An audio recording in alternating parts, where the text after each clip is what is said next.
როგორც ჩვენ დღეს ქოცობას ჩვენთან დროსაც ეთყობა ტარიელი ავტომობილი და ფრიდონი გაჯობას ებრძოდნენ. ოღონდ სამწუხაროდ გაჯობამ გვაჯობა. ხო და როველიშნია გაჯობებს, იმ ხალხის ვებრძვით კვლავ ჯოგებს. დამართალია გვაჯობეს, დედა მოუთხნათ აჯობებს. ისე თავისთვის აჯობებს რა.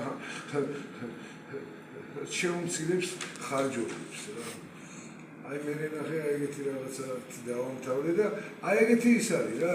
პატარა 16-წლიანი წიგნია რა პატარა. ნახე აი თავიდანვე მიკითხავ რა. ცხოვრება სიზმარია ბრძენისთვის, თამაშია სულელისთვის, კომედია მდიდარისთვის და ტრაგედია ღარიბისთვის რა. შრომამ ალეიხება. ზუსტად რომ მოყვე რამე რთულია და უპასუხო დასმულ კითხვებზე. სანამ გონება გადართულია აბსოლუტურად სხვა საკითხებზე. თუმცა გზებია შენ წინ მრავალი, მაგრამ არ მოჩანს გამოსავალი. რომ უმკურნალოთ იღბალს დაწყევლილს, დაგადარჩენა შერძლულ ბუნების, გამოსაკვებად ქვეყნად საწყლების, მდგართა ნაპირას განადგურების, გამოგენება გუმართებს ამწლების, პოლიტიკური არმოდუნების, ეხლა დრო დგება საქმის დაწყების და პარადიგმის ამობრუნების.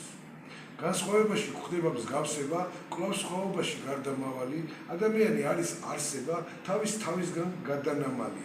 თუმცა ლექსი აზრს ეშინაარსება, მნიშვნელობა აქვს მაინც მრავალი, ფიქრით რომ მიწევს ფურცლის ავსება, ნუ თუ ეს არის გამოსავალი, შემოეპარა სულ სხვა ნათება, გადაიშალა ხელი წინსრული, მზე ამოვიდა ალბათ დათრება, ეგება გაადროს სულში ყინული. რასაჭიროა თავის მართლება, რომ მარშრუტია რადგან წრიული, ჩვენი ბრალია რაც გვემართება და ტრიალისთვის ვართ განწირული.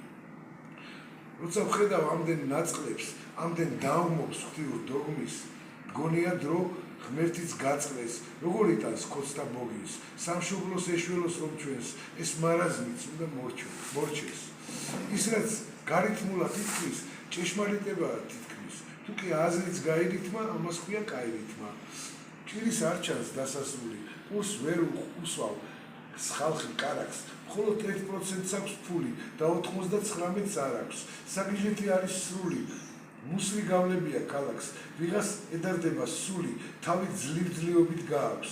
ალბათ უკვე ბევრი ხვდება, რასთან მოგვიწია შეხლა, და რომ ჩვენი ბედი წყდება, სამწუხაროდ სწორედ ეხლა. უამრავი ხალხი კვდება, შენც მიდიხარ მოდის დღეს სხვა და ისეთი რამე ხდება, მე არ ვტვინო ვის ხსურს შენ ხმა. ვერ აგიწერთ